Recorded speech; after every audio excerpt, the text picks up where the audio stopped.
guys. Hey, this is the Stephen Bobby Show.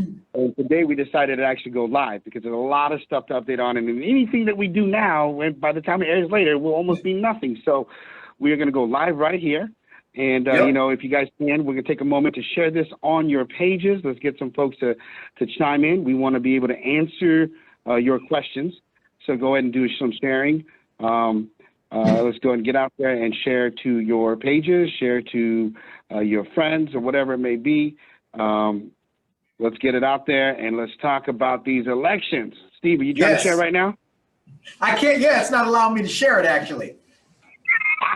You know what? I don't know what's going on here. We're going to have our producer do it. I don't know why it's not letting me share it. So anyway, yeah. So I think we're gonna have a ton of there is just all kinds of stuff going on, and it's kind of just the way everything panned out, the way everything was supposed to pan out. I don't know, man. It's just this is crazy. What do you think? You know what? I mean, I think, you know what, guys? Everyone calls stuff. Every station calls a state and everything. I'm calling the election. Joe Biden wins. He's taking Arizona. He's taking Nevada. It's done. We won. All right? There's a lot of reasons why it hasn't been called yet. I don't know those reasons. I can only speculate. But I'm calling it. Biden wins. You're calling it today? You're calling it? I'm calling it. Biden wins. And I'm going to be a lot closer than the pollsters have been. Hey, by you calling it, that makes you already better than the posters already. You know, if you look at the aggregate polling, you know, me and you looked at this. We told you don't put too much weight on the polling. We talked about this quite often, that the polling was going to be inaccurate to at least some sort because of what we saw back in 2016. Of course, 2016 was extremely inaccurate and it was off a bit. And well, not extremely. It was off. It was right on the popular vote section because I guess polling is more in essence of how many people are voting, what those individual people are saying, and then the result of that. Because you know Hillary Clinton did get 3.5, I think, or whatever it was. It was close to 3 million, a little over 3 million votes more than more than Trump did. So we know that for a fact. So the polling wasn't too off. But we know for a fact, because I think Hillary Clinton was at 4 points the day of the election or the day prior to the election. So we know for a fact that it was a 4-point difference. If you were going to go off 2016 polling data, right? There was at least a 4-point difference. So I was even putting that, even if you were going to add that 4-point, the aggregate polling, if you go to Nate Silver's 538, he gets all polling all over the country, all over the world, but mainly polling within the United States, the continental United States, as well as Alaska and Hawaii and some Samoan Islands and all that. And it was still showing 9 points, up 9 to 10, even in some during the day, because he kept refreshing the polling during the day. It was at 12 points at some point. So we know that polling in itself was wrong, because now you can't use that polling and say, okay, there was a 3.5 million difference back in 2016. What we're looking at now, it is still 3 million. I think we're roughly, I think it's 100 and I'm looking, Biden right now has 71,800,000, almost 72 million. And Trump has almost roughly around 69 million, which is bringing us at around 140 million as we speak. I think when all this is said and done, we're going to be close, really close to about 155 million, which is absolutely insane. I think we only were at what, 120 in 2016, or something like that. I think we're at 130 during President Obama back in 2008. So this is crazy in the amount of, the polling was inaccurate. It was just inaccurate. Yeah, so, polling was inaccurate. Very bad. Yeah. Very, very, very bad. He said very bad. Well, it's funny, guys. You know, I know, Steve. You went live quite a bit on your page and discussed a lot of the different things. And as our viewers are coming in from Steve and Bobby show, you know, it was very hard to go to sleep on Tuesday night. Yes, you know, I pretty much stayed awake all the way to about 5 in the morning just to watch Nevada go. to watch the Wisconsin move forward. I mean, and to see the numbers come in his favor, because I knew as we looked at it, I knew what was coming in his favor. And as I've studied the Pennsylvania and Georgia, I'm calling that Biden is not going to be able to take it. He's going to lose, like in Georgia, probably about 10,000 votes, 7,000 votes. And in Pennsylvania, I told you the other day when I was counting it, he's probably going to lose anywhere from 100 to 125,000. And if they count the military ballots, it'll probably end off losing about 70.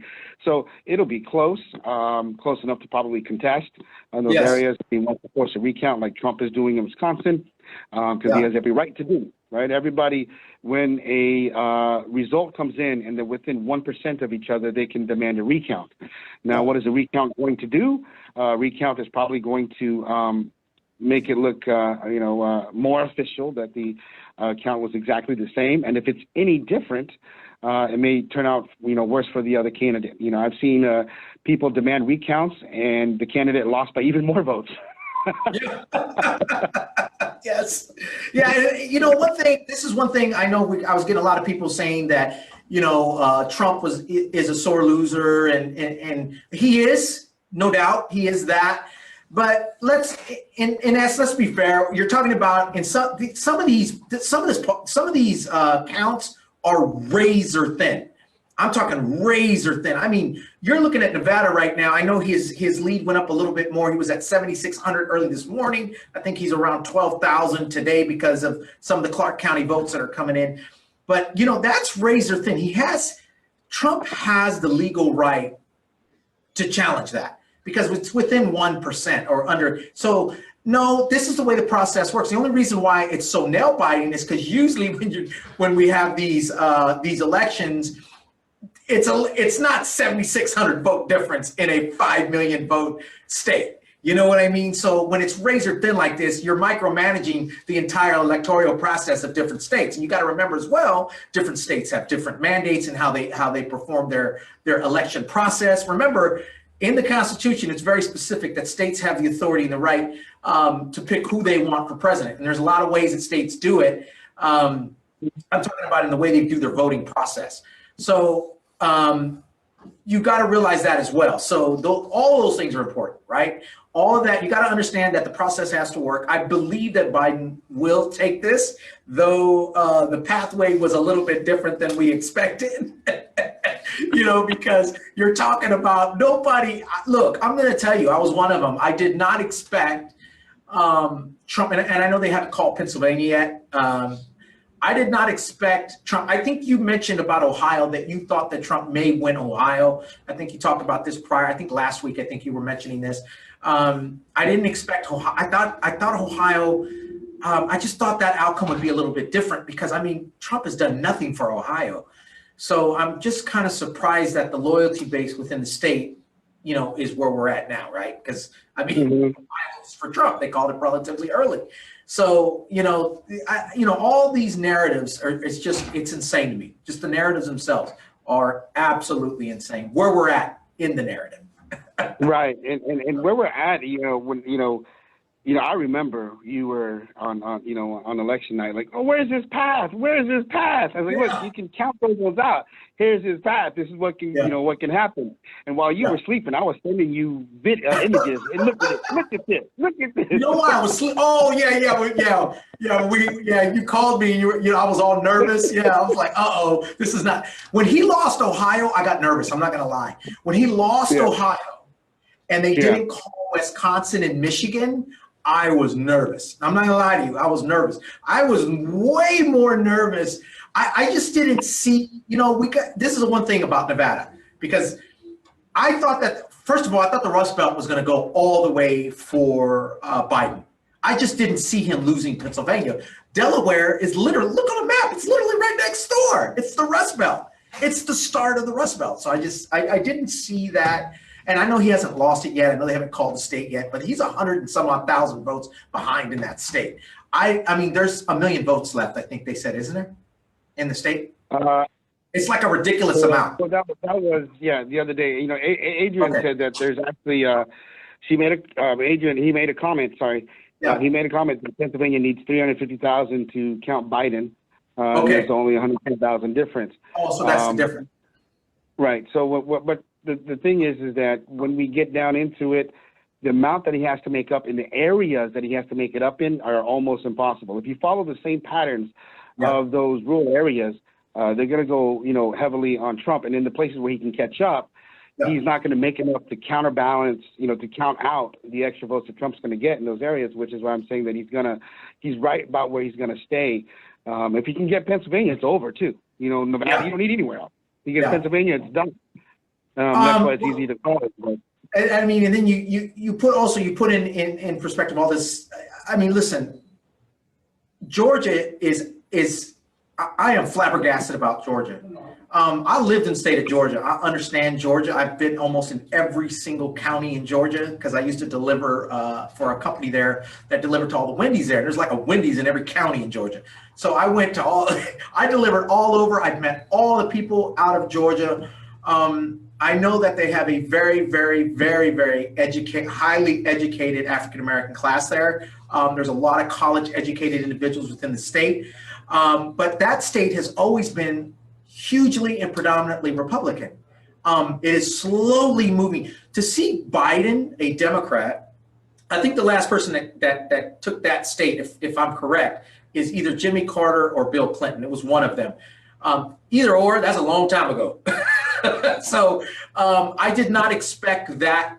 I mean, it's a very razor thin. I give them about a 0.25% chance of winning Georgia because there's not a large, but there's a very small amount. There's about 4 to 5% that hasn't been counted in Atlanta. And I know 4% is a lot because, Atlanta is a nice size state or nice size city in comparison to the state of Georgia. If you look at all the other ones, all the neighboring rural counties are pretty much already done. So what we're looking at is can Biden make up what he's behind in Georgia, in Atlanta, which is it's Columbus too. I think Columbus, but it's such a smaller city. That's why I'm not counting Columbus as much as I am Atlanta. Atlanta is a big deal because 4% Atlanta, and Columbus was I think at 83% counting total. That's huge if you think about it. You know what I mean? So there's a huge Biden, and I think he's at 12 or 13,000 people in the chats can tell us where we're at on the chat there. If you can tell me how close Biden is in Georgia, because I can't see the live updates there, but let us know because I'm kind of interested in that. And so what do you think, man? What do you think about Georgia? Can he pull Georgia? Since we are on the subject of Georgia, and we're talking about the amazing change that we've seen, this was not a conversation that we thought we would be having, right? We did not think that we would be discussing how close it is, and it's a nail-biting race because it was an automatic wash. It's like it was Trump country, and Trump's going to get it. Yep. You and I have talked about this. Let's not forget it. Let's live by our word. Who do you attribute that vote to? Why is it so close in Georgia? What, me? You're asking me? Yeah, it's about 12,000 right now. Well, I think it's like I said, Georgia has been slowly trending.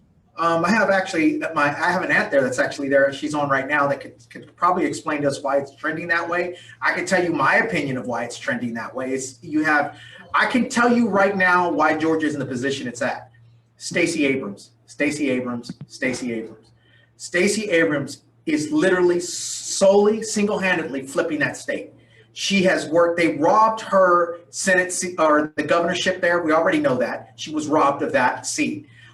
What she did and her activism within the state, she understands the state of Georgia. She activated a coalition of foot soldiers on the ground to start knocking on some of these doors. Her PAC and her organization is a serious threat for Republicans within that state. I'm telling you, if Stacey Abrams is left, I don't even want her to run for office. I want her to do exactly what she's doing and continue to do it. That is where she is most effective. Georgia, look, North Carolina, even though Trump is going to win that relatively easy, for them not to call North Carolina, I'm telling you, Georgia is a state away from there. So it bleeds. You saw it in the Rust Belt, how Trump was able to convert the Rust Belt with Ohio, and they haven't called Pennsylvania. Pennsylvania should not be in Trump's corner. what you're seeing is you're seeing a transition. And I think the Arizona issue, I think we explained that as well. I think it's we know what Arizona is. It was the McCain. It was the way Trump treated the McCain family there. McCain family in Arizona is like royalty out there. So you know what I mean. So they're very well respected in the state. So I think Georgia. I think it's 3 reasons: Stacey Abrams, and Stacey Abrams. That's just my opinion. Stacey Abrams, and every time I hear a commentator, on the news, a reporter say it might be Stacey Abrams, I'm like, don't take it away from her. It is Stacey Abrams. It was her hard work and the crew that she put together, the leadership that she exemplified, and the voice that she gave to many of the underserved communities out there to get out there to vote, to do this. And her efforts just motivated a lot of people. Her passion bled through, and people came to the polls. That's why it's important, man, to speak out, use your voice. One thing I want to bring up, Adrian mentioned that, Biden's bringing in numbers at 85% there, and that's what he needs to do. He only needs to bring in 65%. The thing that we always forget, and we were talking about this yesterday, Steve, is that, if he needs to bring 65% of the vote in, that's the numbers, 65% of the total numbers, that means he probably needs to bring in about 80 to 85% of the vote in, because remember, the other ones come for Trump, that washes out some. So you need to come up that much more. So, and that's why it makes it harder to catch up, because you got to remember, the other guy or the other candidate is getting votes as well. And so, in this one here, Trump is trying to sue everybody to make him stop, and so there's no contesting. Trump wants to sue Georgia, wants to sue these places. He doesn't want, he wants to claim the win, and he doesn't want it to be within 1%. If he gets to find some way to claim a win somewhere, that it can be contested and recounted. So you need that margin that's larger than 1%. What I did yesterday, I did a thing because, recount, by the way, this is all not new. Campaigns do this all the time. This is nothing new. It's just because of how razor thin it is. The reason why it's being so microcosm, the way it is right now. Everybody's got an eye because we're waiting, and it's so razor thin. Whoever's going to win this, Biden, of course, will probably, I see the pathway of Biden anyway. But my point here is that this it literally always happens. These type of things, where there are always these little conflicts within voting. But I think Scott Walker mentioned something very interesting on Wisconsin, because remember, I think Pennsylvania was the first one, but Wisconsin was the second one that the Trump organization is suing. And Scott Walker, which is the old Republican governor of the state, mentioned that they have, I think 3 times that they have contested voting in the state. They are so accurate within the state that the worst that they've ever were about 102 vote difference. So that is extremely impressive. He does not see Trump being able to take that state. That's the reason why, even though it was very close in Wisconsin, that's why they called the state of Wisconsin, because there's not going to be any movement in that. And I actually went back and I looked at other challenges through the state, and that's actually very accurate, even throughout the country. There's not going to be much movement.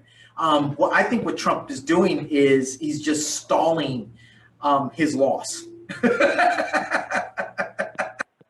Well, let's look at the case here of what's happening. I mean, we've counted 150 some whatever million votes, or whatever that total is there, right? And we have like probably less than 3 million to go. Yeah. And it's been taking like 24 hours. Yeah. They're done. They're done. They're finished. Hey, Adrian asked. They're finished. Adrian asked actually a pretty good question. He said, why would Trump try to sue Georgia when he was already up in numbers? Does he know he may lose it? Right. And so they're trying to make these cases here, and the only way he's going to do it is if he's going to commit, saying that people are committing fraud. Yeah. And we know that some places have already sent up to Supreme Court to have decisions, to have them take a look at these issues. They've all been denied. But when they get to someone to make an arrest for cheating or for committing fraud, then it may change the game. And judges. Who owns right now? Who owns SCOTUS? It's the president. It's the Republicans. And so I mean, I would even find it hard for them to try to use the law and say that anything had happened that was bad. So yeah, it's in the clear, but the amount of fraud that he's trying to say happened, like in Arizona, oh no, Wisconsin. I think it's Wisconsin. He's trying to say that people who didn't live there have voted. People, who haven't lived there enough time have voted. People are voting for other people. People are stealing ballots. And so, I mean, they are coming with every single accusation. And they want to contest this in such a way that I don't know how, but to turn around and say that he claims a victory. He's trying to foggy the waters. This is normal Trump. This is just how he does it. He works in this way, tries to put doubt into the voting system, to act as though, oh, I actually won. Trump hates to lose. That's just how he hates to lose. And, so here's this one thing. I had someone say to me, Bobby, but why would people want to cheat like this? Or why would people want to do these things? I mean, okay, yes, there's power. But, I mean, if people aren't liking the presidency and it's so hard and, it hurts to do all these things, why? It's kind of like what they always ask, why do you run for office when all you're going to do is get name called and beat up all the time and try to work as hard as you can for everyone else? Well, in this particular case, why would he fight so hard? Because there's this picture in his head of a jail cell, a prison cell, and he does not want to visit that. So he is actually fighting right now to make sure he doesn't have to go defend himself in court. That's actually, Bobby, that's actually a very, very legitimate concern for Donald Trump. I just seen a thing today, this morning, where a journalist has an inside connection within, they were talking about within the Trump campaign, where they were saying Donald Trump is petrified of the fact that, and it's not so much of what he did with it while he was president, but there was a lot of crazy things that he was doing, like the inflating his net worth, and there's all kind of tax issues that he had. He had a $79 million tax refund. That's proof that he should not have gotten it. He was at the same. There was all kind of stuff, legality stuff, but because he was untouchable, because he was really untouchable, right? But once he loses, and once he did, he no longer has the protection of the presidency. Okay, so the next question would be: are there, is a Biden administration going to pursue these things? Because the government still runs. Even when Trump was president, as you saw, the government does still function. I mean, you saw that. I mean, many of Trump's associates, even as hard as Trump, even with the heads of his departments, with him control of government, him being president, the government still ran. If you notice that, there is a lot of the Trump associates that went to prison. He had to, I mean, the list goes on. I could be here all day talking about Michael Cohen, and you're right. I mean, go back and look at our former shows. We just covered those. Stone, we had all. I mean, it's just Papadopoulos. It's on and on. All these individuals that went to prison, served time in prison because of things that they were doing at the direction of Trump. But because Trump was untouchable. Trump was, he does not have the security of the White House once he leaves, and he understands that. He understands that once he leaves, he does not have the executive power to do any of this stuff. He's no power to, there's no administration in there now. So. Right, and so when you look at that, when some folks are, why is the president untouchable? In a sense, the president's not supposed to be untouchable, but there were certain protections in place that made it so that the president. In order for him to govern. Right, and so, but I believe that it was this administration and the executive branch that made the interpretation that he was technically untouchable by law and only touchable by Congress. What came out through the impeachment was basically, before the impeachment, the trials that he went through for the Russia investigation, all that stuff was basically, look, we can't say he's guilty or not guilty because that's up, there's no guilty or not guilty. He can't be convicted of a crime. It's up to, the Congress to impeach him. And that was it. Basically saying he's guilty of all these things, but we can't say it. That led to the interpretation that the president is untouchable, and he knows that. And that also led to the questioning that if Trump is no longer president anymore and an elected president, can he be found guilty and convicted of these accusations? Yeah, that's actually a good question, and I know that will come up. That's going to come up because there's going to be individuals that are going to sue. So there's going to be people that will fight this.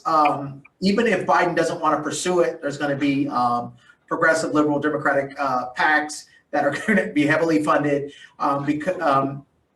for that exactly what they will test that in court. So I kind of want to talk about Cher Byrne. Hey, by the way, how you doing, Cher Byrne? She is. I want to know what's going on in Oregon. You got to let us know what's going on in Portland. She was a guest here on the Steve Bobby Show. She gave us some really good insight on that. She said, we knew he was going to throw a tantrum. Him suing shouldn't be a surprise. You said it best. He is trying to delay his loss. I think that's exactly what's going on. So what do we got, Adrian? Yep. Tried to sue Georgia. I want to make sure if you guys got a question, go ahead and put it in the comments below because we kind of want to know what you guys are thinking, what you're saying. We're going to try to do this for about another 15 or 20, about another 10 minutes. I know Bobby's got to go. So, so some things weren't really just all the presidential. I mean, the things that we were really looking forward to, and you hit this all the time, is that you were really watching the Senate. Yeah. And I'm very disappointed in what's being turned in so far. We aren't close. We may at best get one seat. So, Mitch McConnell is going to have that power again. And so, we got to, it's another hurdle that we got to get through.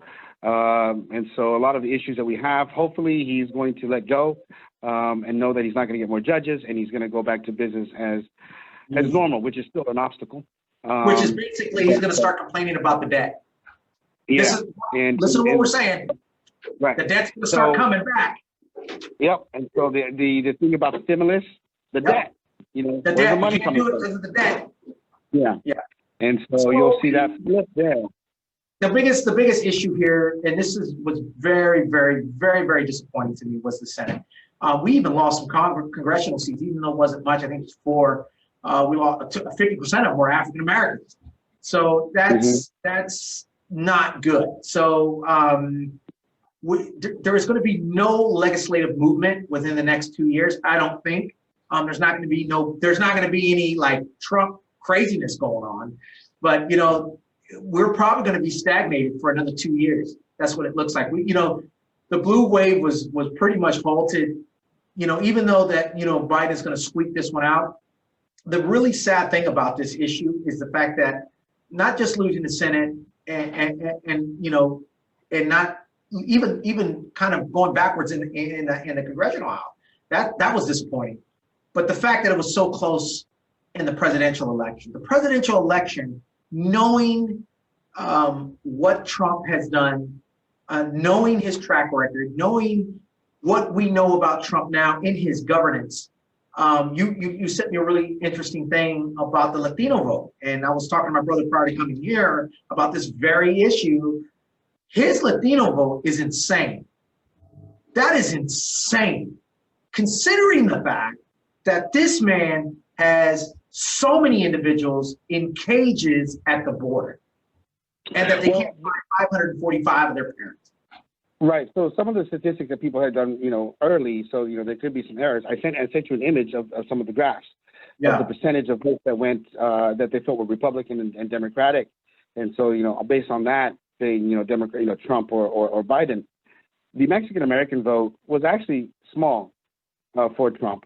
The Cuban vote was quite large, but what surprised me was, kind of the South American vote, because those are the folks that are coming from Honduras and those folks that were actually put in those cages. So, there's some issues that I have with that. Not that I disagree with, that I disagree with the numbers, how they're presented, is that how can you feel this way when you're watching this happen?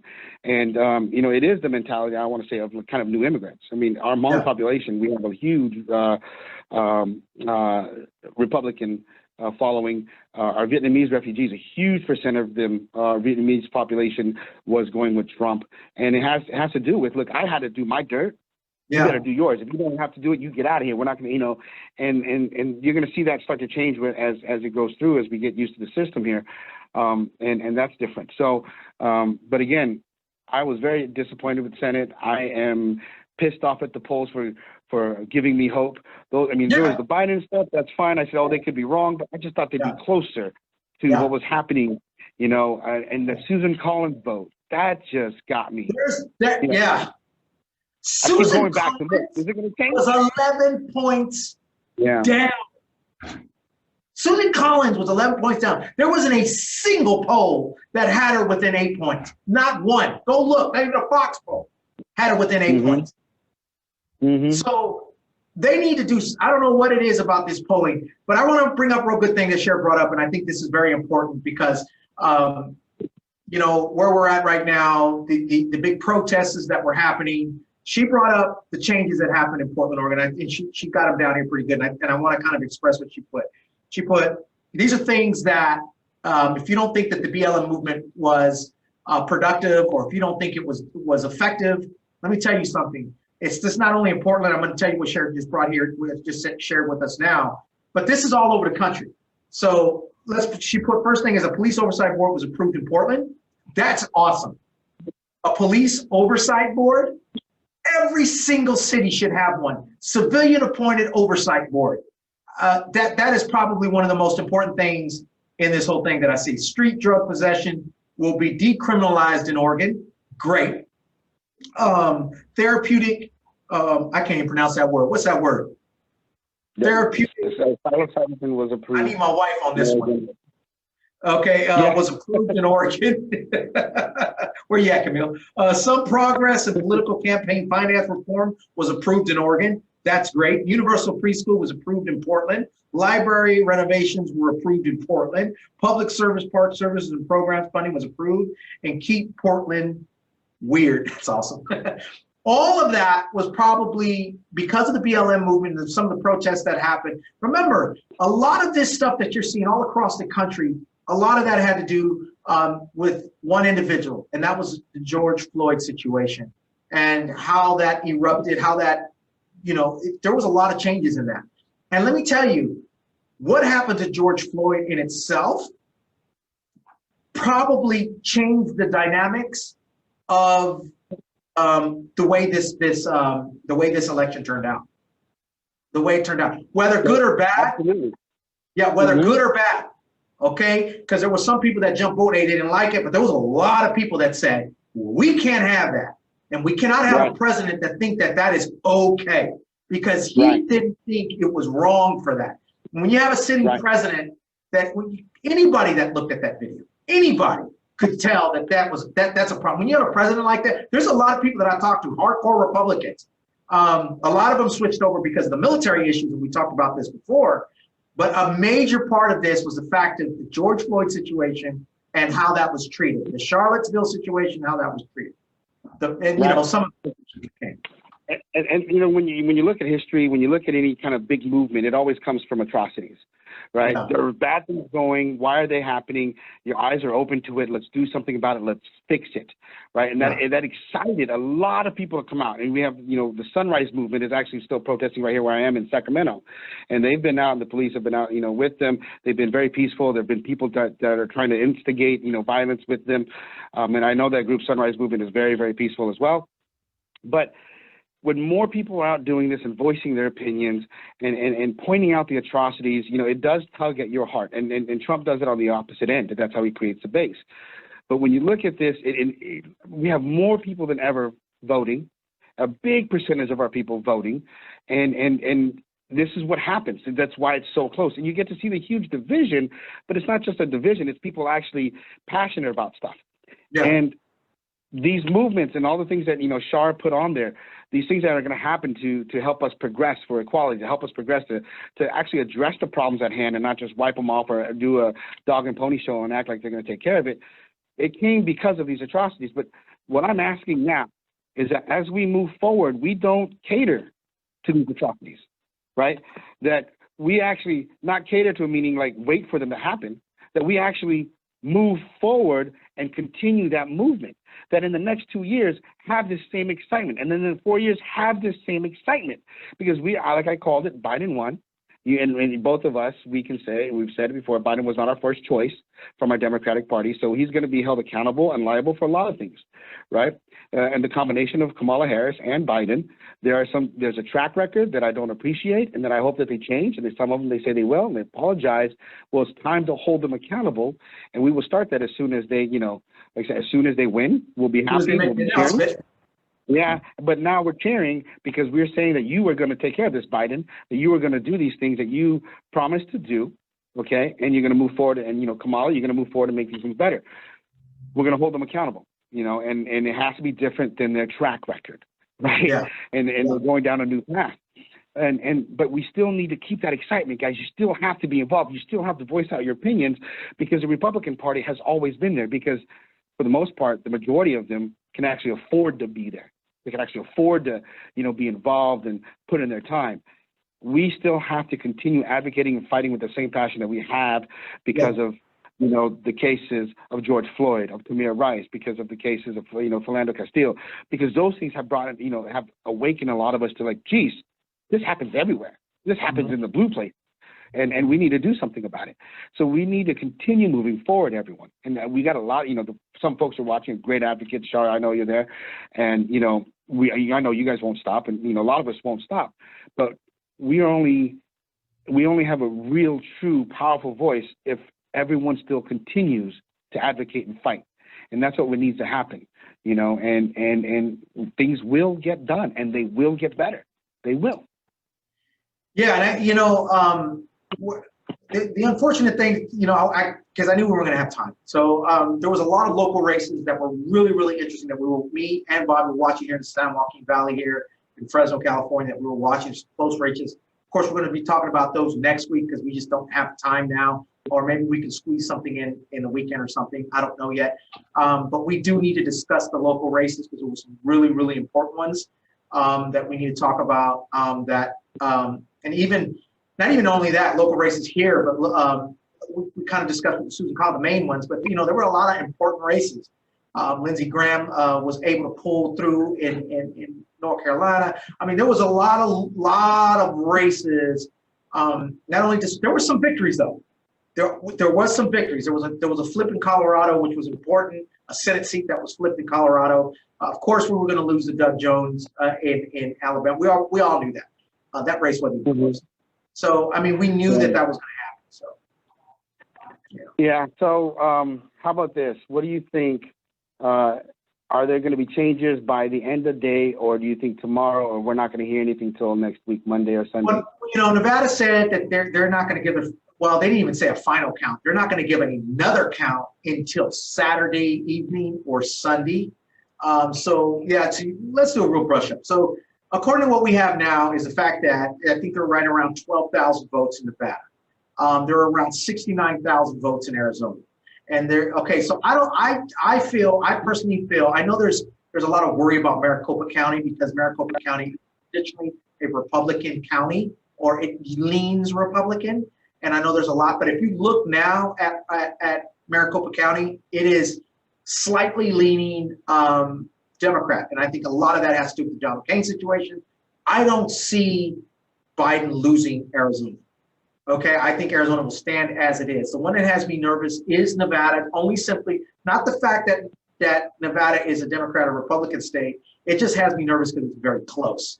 So if just somehow, like in Florida 2000, Al Gore Bush, some 180,000 votes just come out of the bushes somewhere, and they're just so happen to be 99% Republican. We don't know, all right? So, and because it's so close, if they, you know, that makes me nervous. So I don't believe, I don't believe Pennsylvania. I don't believe Pennsylvania will go in Biden's favor. It's just too big. 100 and some odd thousand. I know there's a million some odd votes. It's a very even state, and I just don't see that one. Georgia, though. Yeah. I would say Pennsylvania. Pennsylvania, where you look at what's left to be counted. And like same thing with Arizona, what's left to be counted, either candidate that needs a switch cannot pull enough difference to be able to make it. I mean, you know, even if they had right now, Maricopa's at 50, what is it, like 50, their difference of about 10, you know, leaning Democrat. Oh, Democrat, 57% or something. And it won't be enough. And there's probably 100,000 ballots to vote, or less than 100,000. It's not enough for Trump to catch up. And same thing in Pennsylvania. A lot of the votes that have to be counted are coming from the, you know, where Donald Trump is leading by far. And it had to be a total flip and a total switch where, you know, Biden would have to come in and win, you know, at an 80% rate, which would leave just 20% for Trump. not realistic. It's not gonna work. Yeah. So, but again, he doesn't need it to win. We just call Arizona, call Nevada. And so, you guys, I think you please be careful out there. I know people have been getting together from all kinds of different things, and the message is not consistent. And I can just use our Trumpers who are in one place saying count the vote, and another place saying stop the vote, stop the count. So, the messages don't make sense. Just try to stay away from those things. We're going to win it, and let them do their thing. They'll fizzle away, and they won't mean anything. And just be safe, because right now, they are not telling us who wins, because I think there is some concern on the safety of our country. And I know you've already posted, Steve, that some people, some military has been put on standby and ready to go. And that makes it kind of scary. So I think they are just watching. We cannot have any more riots. We cannot have any of these things, and especially at the very beginning or the end of Donald Trump's presidency or at the beginning of Biden's presidency. We need to bring the peace, guys. That's what the vote is for, and let's do it. And for those of you that are watching us, you know what? We won. I'm calling it. We won. All right. I appreciate you guys, of course, for watching the Mad Talk TV studios, or the Steve and Bobby show here at Mad Talk Studios. We were here. We actually had a little bit of technical difficulties here in trying to get things hooked up. That's why you don't normally see, you didn't see all our Steve and Bobby show stuff. We just had some problems, but we were Bobby or KP was able to make at least this happen. We had to go through the Zoom. We were going to do it through another format, but it worked out. It's okay. So make sure that you guys tune into our shows. We do this every single Thursday. Most of the time, it come out on Friday mornings. We come and talk about politics, talk about what's going on in the nation, about American politics and world politics. We do this all the time. Also, if you guys are interested, go into the Mad Talk TV studios Facebook page. There's a lot of, we have Supermax, we have the Fighter's Voice, we have a ton of other stuff that's on there. So make sure you guys tune in and watch some of those shows. There is a lot of different media shows that will probably what we have, the Gleam. What is it called? The Gleam show. What is the one? What is it? Sparkle. The Sparkle show, and then we got and in the Supermax there's a ton of shows underneath that umbrella, as well as some other stuff. So make sure you guys tune in. Of course, we're filming this out of Fresno, California, on the Mad Talk TV studios. I appreciate you guys for watching. Is there anything you want to add, Bobby? We're good, you guys. Thank you guys all for participating. Thank you for voting. And to all the candidates, all of you, thank you for running. Election season is almost over. I just can't wait to start going, woo, wave my flag, man. See you guys. All right, see you guys later. I will catch you guys on the other side. Appreciate y'all for watching.